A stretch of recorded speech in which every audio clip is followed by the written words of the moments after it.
nós estamos diante de um texto de um povo que no ano de 586 a.C., eles foram levados para a Babilônia. Nós sabemos que esse cativeiro babilônico foi consequência da desobediência do povo em relação a Deus.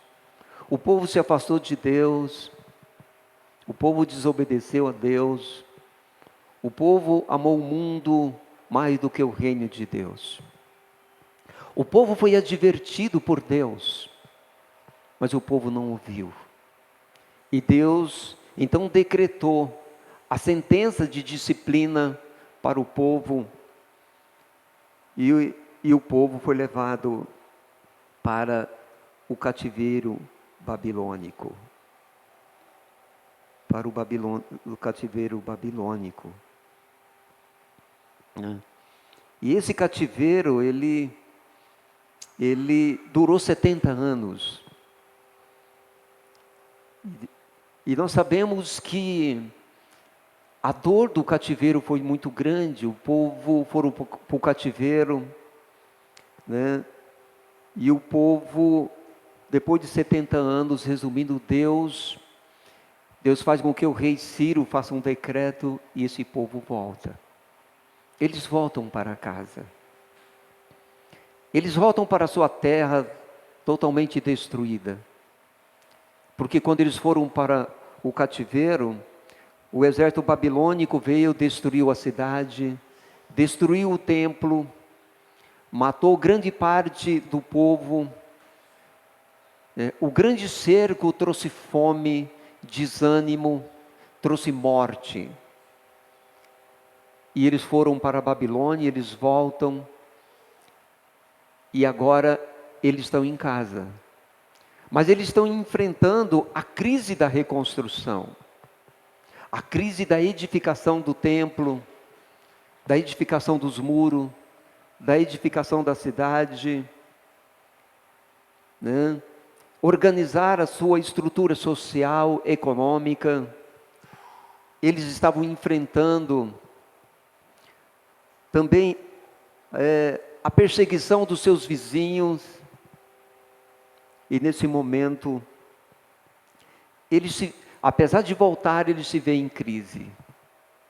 E nós vemos, esse salmo vai descrever essa volta em 3 aspectos. E quando nós estamos em crise, em dificuldade, meus queridos, que o desânimo vem, parece que a gente perde a esperança. O que nós podemos fazer e devemos fazer? Nós sabemos que recorrer a Deus, é correr ao auxílio de Deus. E a primeira coisa que é feito, que o autor do Salmo, ele expõe, que a primeira coisa para que eles pudessem encontrar força e ânimo, é relembrar os feitos de Deus. Os feitos de Deus no passado. Porque o texto diz assim: quando o Senhor restaurou a sorte de Sião, ficamos como quem sonha. Ficamos como quem sonha.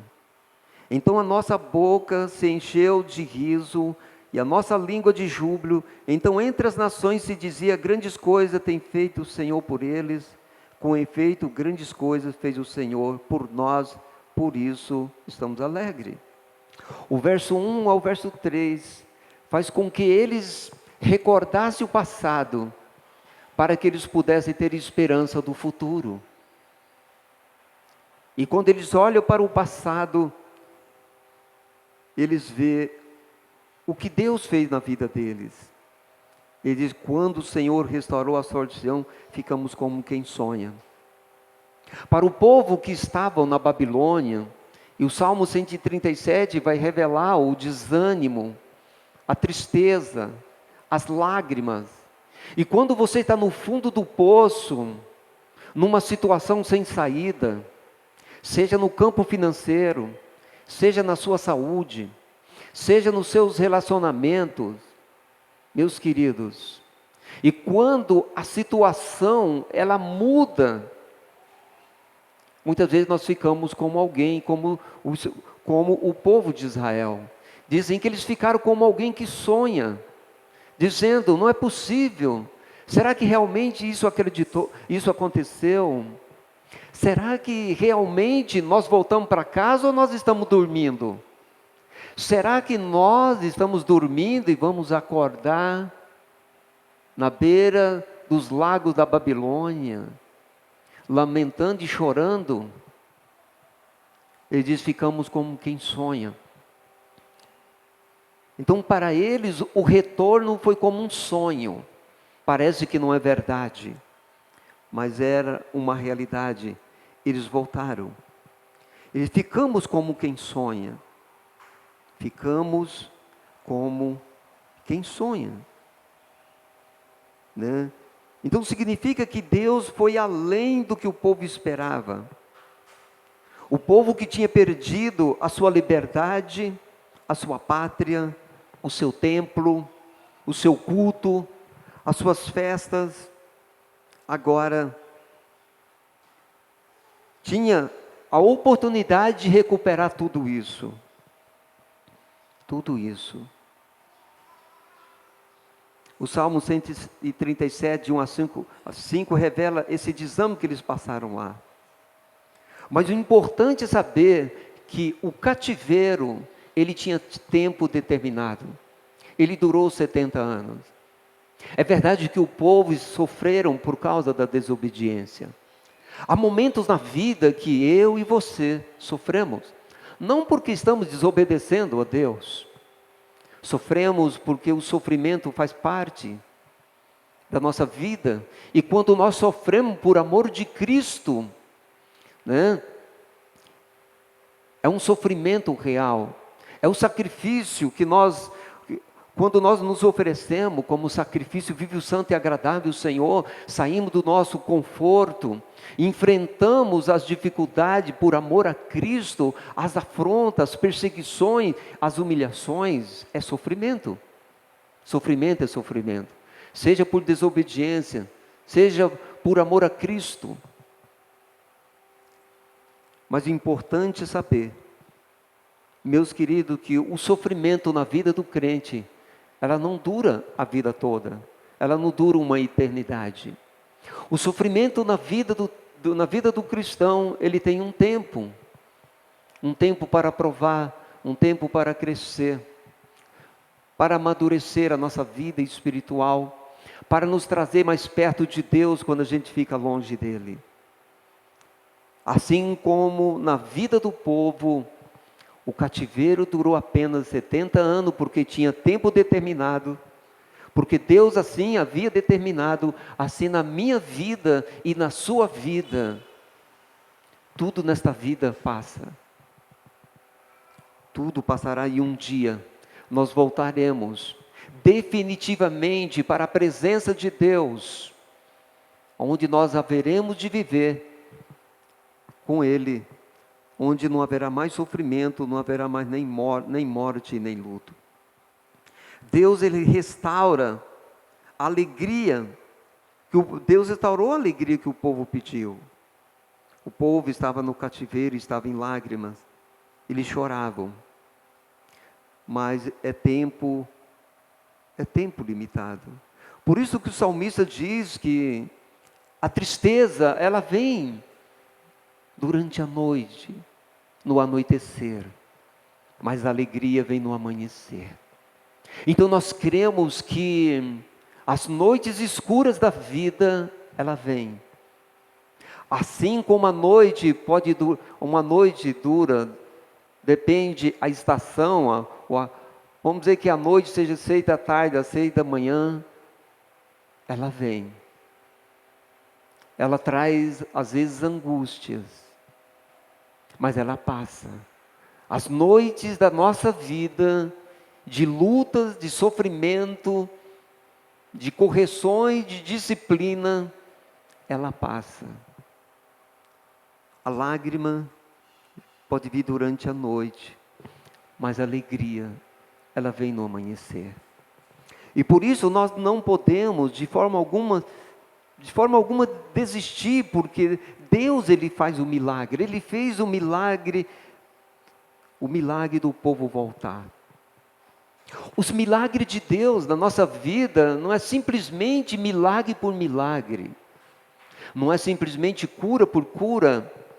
Nós vivemos numa sociedade religiosa onde os milagres, as curas, é para revelar o poder do pastor, o poder do bispo. O milagre é para simplesmente como um artifício de prender as pessoas, de arrecadar dinheiro, mas os milagres de Deus têm um propósito. Os milagres de Deus na vida nossa, né? Ele tem um propósito, né? Ele tem um propósito. E Deus, quando opera nas nossas vidas, nós vemos que o milagre de Deus na nossa vida tem, claro, tem o propósito de nos restaurar, de nos trazer mais perto dEle, mas os milagres de Deus através do povo têm um objetivo maior, de tornar Deus conhecido por todas as nações, de tornar Deus conhecido diante de todos os povos. Porque nós sabemos que na história bíblica houve períodos de grandes milagres. O tempo de Moisés, o tempo de Elias, né? No tempo de Eliseu, no tempo de Jesus, no tempo dos apóstolos, principalmente no começo do livro de Atos, onde manifesta o poder de Deus. E quando Jesus fazia milagre para mostrar que, né, que o Deus conosco se faz, Deus está presente, o Emanuel, Deus conosco. Mostrar que Deus agora veio habitar entre nós. E quando Ele fazia milagres, os milagres do Senhor eram sempre educativo, didático. Jesus, quando curou, então Ele revelava que o reino que Ele veio estabelecer, neste reino Ele tinha poder sobre as doenças. Quando Ele expulsava demônios, Ele dizia assim, que o reino que Ele estabelece, Ele tem poder sobre os demônios, sobre as entidades malignas. Quando Ele repreendia o vento, Ele estava ensinando para o povo, para os discípulos, que Ele, no seu reino, Ele tem o poder sobre a natureza. Os milagres revelam a soberania, revela a grandeza, o poder, a misericórdia. Os feitos de Deus revelam que Deus é Deus, tem poder para fazer juízo. E quando Deus se levanta nas tempestades, nos grandes abalos da natureza, também não deixa de ser um milagre, porque Ele move a natureza para colocar o homem no seu lugar, para quebrar o orgulho do homem, a soberba do homem. E aí a gente vê o que está acontecendo, até mesmo no nosso Brasil, os grandes ventos, as grandes tempestades, que em poucos minutos faz uma cidade ser destruída. Ali, e diante dessa situação as pessoas sofrem, mas o orgulho é abatido, a soberba é lançada por terra, para que o homem volte a temer o Senhor. Então, quando eles olharam para o passado, eles viram que Deus havia feito. Ele diz, ficamos como quem sonha. As nações diziam, olha, grandes coisas o Senhor fez por vocês. Há momentos na vida que a gente não vê o que Deus está fazendo na nossa vida. Mas há momentos na vida que os outros vê o que Deus está fazendo na vida da gente. Esses dias, um irmãozinho falou que uma pessoa pediu para ele orar, e ele falou, não, eu não estou preparado para orar, não sei o quê. E a pessoa, que nem crente, falou, não, mas eu vejo Deus na sua vida. Eu vejo Deus na sua vida. Eu estou apenas resumindo, para não contar toda a história. Eu quero que você ore por mim, porque você é um cristão. Ele disse, mas eu não sei, eu não estou preparado. E a pessoa diz, mas eu vejo Deus na sua vida.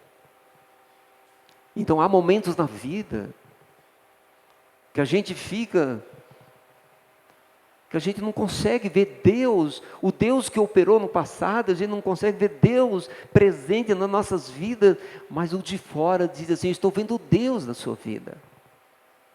Porque o de fora está vivendo um estado de calamidade tão grande, numa decadência tão profunda, que quando ele olha para nós, mesmo a gente enfrentando problema e dificuldade, ele diz, nossa, esses crentes aí são felizes, são bem-aventurados. Porque eles sofrem, mas eu vejo uma paz no coração desses crentes. Porque eles não conseguem, às vezes, eles não conseguem ver a dor do nosso coração, mas eles veem a glória de Deus sobre nós. Por isso que os de fora disseram,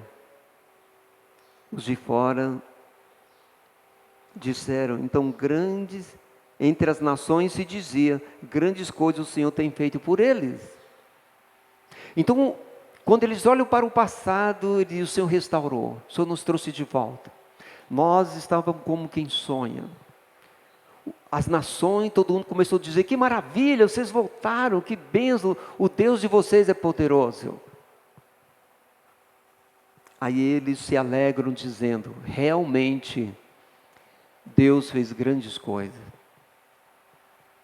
Porque o irmãozinho da história que eu contei agora, quando ele orou, a vida do homem foi transformada. Então Deus realiza grandes milagres para testemunhar às nações que Ele é Deus. E ao mesmo tempo, para nos dar a consciência, meus queridos, de que Deus é aquele que operou no passado. E nós devemos lembrar com alegria e gratidão, porque o texto trata desta alegria da restauração. Mas o povo não está mais no passado. O povo está vivendo um tempo presente, olhando para o passado que Deus fez.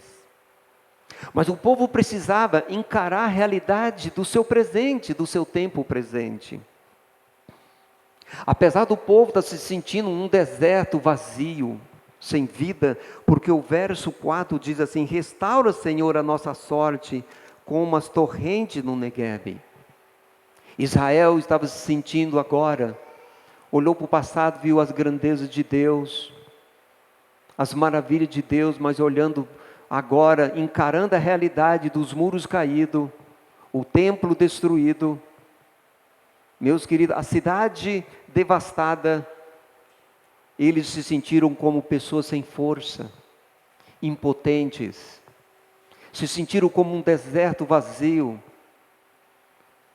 que há muito tempo não recebia água, e por isso não consegue frutificar. A primeira atitude do povo foi lembrar o que Deus fez, e a segunda atitude do povo foi orar a Deus. Colocar diante de Deus o sofrimento, a impotência, o vazio da alma. Porque o desafio era maior do que os recursos.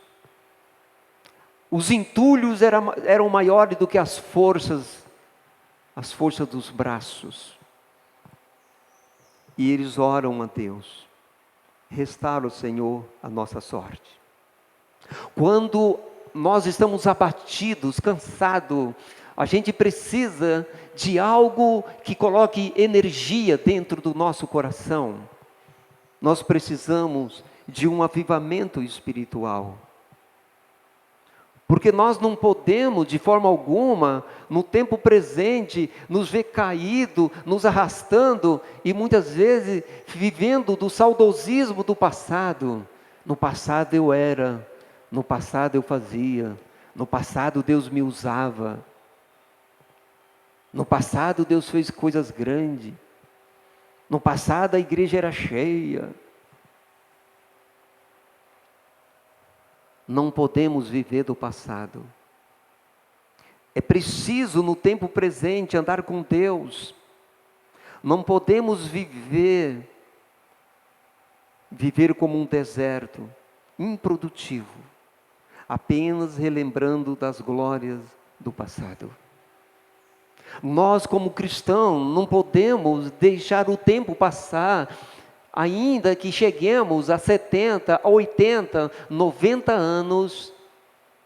Nós precisamos alimentar a esperança do futuro, para que a gente não fique um idoso simplesmente lembrando das glórias do passado, enquanto reclama das múltiplas dores do corpo, da solidão.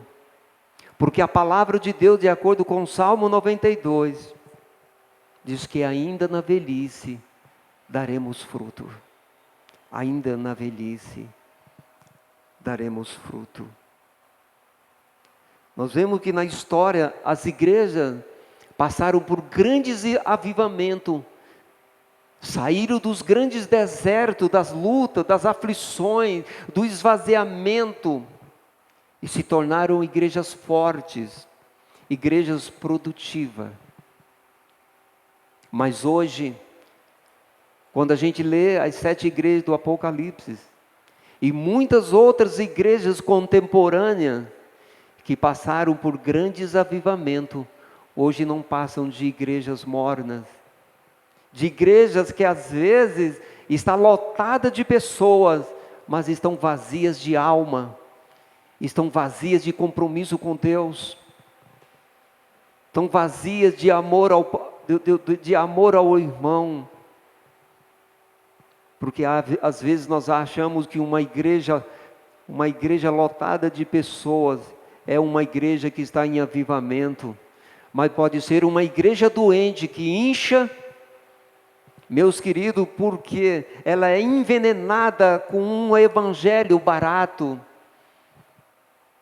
com o evangelho da conveniência, com o evangelho, simplesmente o evangelho do bem-estar, e não o evangelho que salva, que cura e que restaura.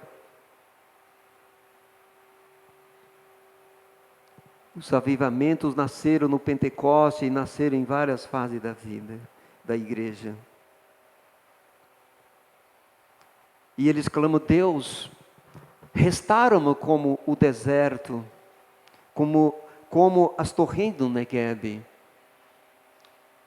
que era um deserto da Judéia, mas esse deserto recebia água em algum tempo do ano, no tempo das águas. Nós temos que crer que haverá um tempo, meus queridos, onde Deus derramará o seu avivamento espiritual sobre a igreja. Ele vai fazer chover. Deus faz chover em nosso deserto espiritual. Deus vai chover no deserto dos nossos relacionamentos. Deus faz chover no deserto do nosso espírito, que precisa ser um espírito produtivo. Quando isso vai acontecer no tempo de Deus. Vai acontecer no tempo de Deus. Elias orou para que não chovesse. Depois Elias orou. E o clamor de Elias fez com que uma pequena nuvem, do tamanho de uma mão, fosse crescendo. O nosso problema é muitas vezes que nós não queremos enxergar a pequena nuvem. Nós já queremos grandes torrenciais de água. E nós não temos paciência de ver que a nuvem está lá. Ela vai crescer. E debaixo do poder de Deus, ela vai chover, e o deserto vai florir, vai germinar e vai frutificar. Deus, Ele faz chover, e Ele faz chover, e Ele restaura aqueles que se voltam para Ele com choro, de coração, com lágrima, arrependido, como Deus levou os profetas a pregar para o povo que está na Babilônia. Vocês vão voltar, mas eu quero que vocês voltem arrependido, que voltem em lágrimas e voltem de coração. O grande problema é que nós não somos restaurados porque nós não nos voltamos para Deus arrependido de todo o coração.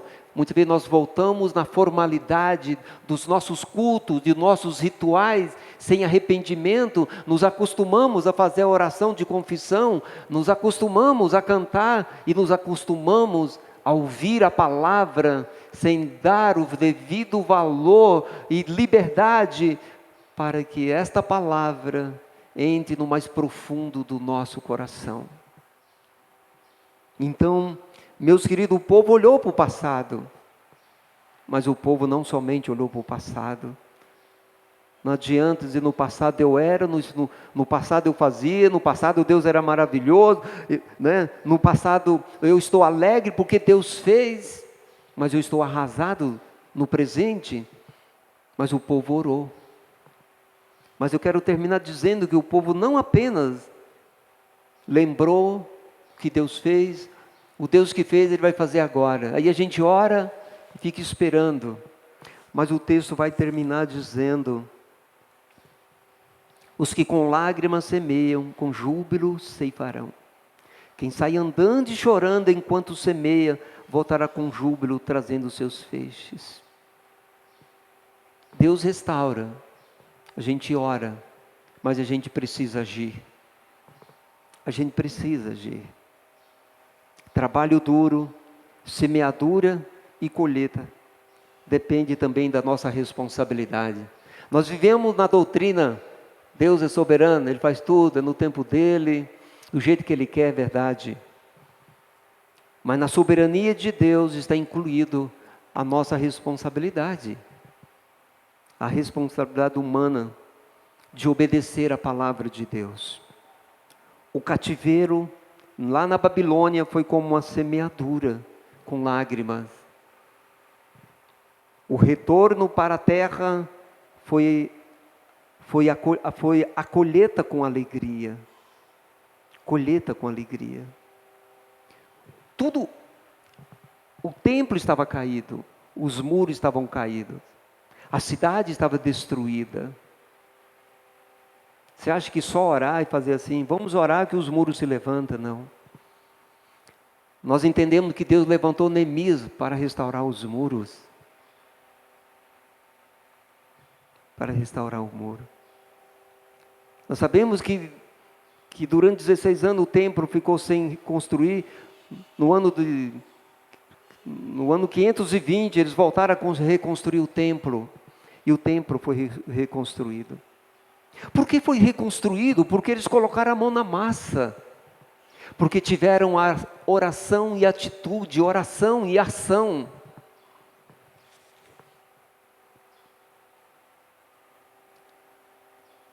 E tiveram humildade. A humildade das lágrimas. Porque muitas vezes diz que o orgulhoso, as pessoas orgulhosas não choram. Mas o texto fala semear com lágrimas. Enfrentar as dificuldades, meus queridos, com fé, com perseverança e com esperança, né? A fé que Deus opera. A perseverança de que Deus vai operar. E a esperança de que o sofrimento vai passar. A obra será concluída.